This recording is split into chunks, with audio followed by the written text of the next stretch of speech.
In this video, I will show you a few tips which will help you to do your manual code review more efficient and more enjoyable. A few tips. Let's start from the first one. Is review less than 400 lines of code at a time. The brain can only effectively process so much information at a time. If you try to review more than 400 code, it will be inefficiently. In practice, a good number is 200-400 lines of code, and it means that you will find 80-90% of defects in your code. The next one, take your time. Inspection rate should be under 500 lines of code per hour. So do not try to review everything at one time, because of efficiency of your review won't be as good as you expect, and you can miss some bugs. So do not rush here. Also, another important part, don't review for more than 60 minutes at a time. Code review process, it requires concentration from you, and if you try to work more than 60 minutes, your concentration will drop, and the number of errors will rise. So why is it important? Also because you work in a team, and the different team members can create merge requests often, and you need to review it, and it takes a lot of time. In case you will do all reviews fast, you can miss some important fixes or critical bugs, and that's why you don't have to rush, because you have a lot of merge requests ahead. Another important tip is set goals and capture metrics for your review. We don't use very often in my practice, but it's a good approach when you know what you're going to achieve using these code reviews. The next one, it's really important, is author should annotate source code before the review. How it looks in practice. When we create code review, in description section we can write what was changed, why it was changed, and how you change it. Maybe you can leave some notes or some hints for important parts in your code, and the reviewer will take a look deeply on these parts of your code, and maybe these parts are most important, and it will help to increase code quality.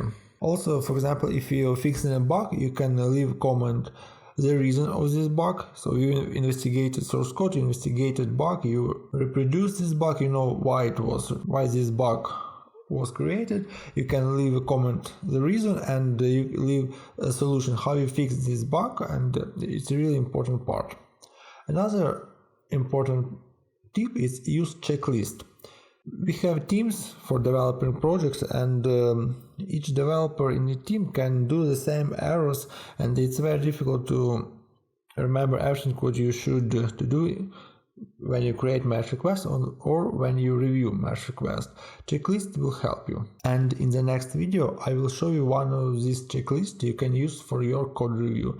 We used it on our previous projects, and it's a really good tip. The next one is establish a process for fixing the defects found.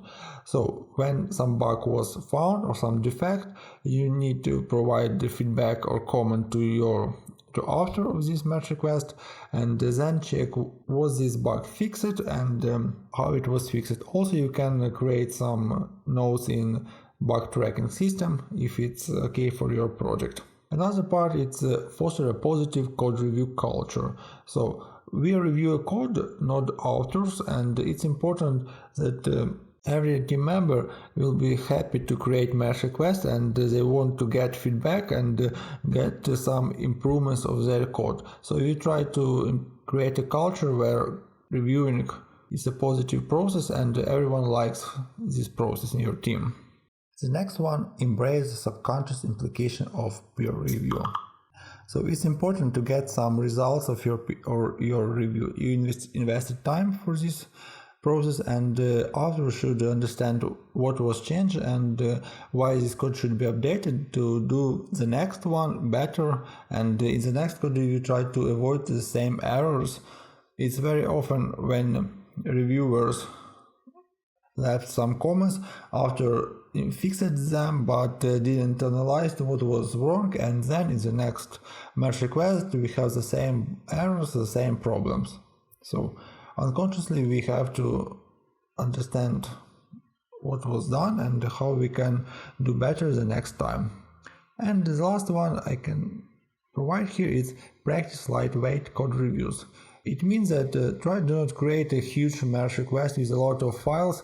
For example, if you open merge request and you need to review this merge request and there are 60 files were changed and each file more than 100 lines, it really very demotivating process, and you do not want to review this merge request because you know that it will take a lot of time, and to do it good, each merge request, it requires some steps. For example, you need to open Jira ticket to read what should be implemented here. Then you need to switch to this branch, run the code, check was everything implemented according to the requirements, according to the design, and then review each line, understand how it works, why it was implemented. And in case you create a huge, heavy code review, heavy merge request, it will take a lot of time, and in this case some parts will be skipped unconsciously because of developer can't spend a lot of time, and he or she doesn't want to waste a lot of time for this process. And try to do your merge request as often as possible with not big number of changes. It will improve your process and the reviewer will be happy.